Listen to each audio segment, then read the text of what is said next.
Hello and welcome to the channel The BI Nerd. In today's 1-minute Power BI video, we will learn to add an index column in Power Query Editor. Click on the Transform Data icon and open the Power Query Editor. We will add an index column at the end. To add index column, click on Add Column and then Index Column. Here we have option to start our index column from 0, 1 and Custom. I will select from 0.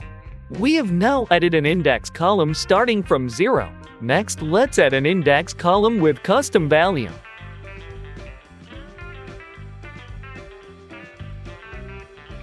I will start with 1 and have increment of 10.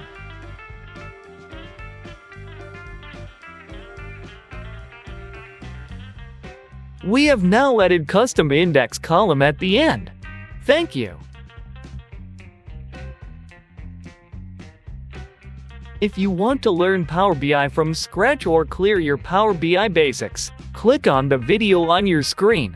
Please subscribe to the channel to get regular updates.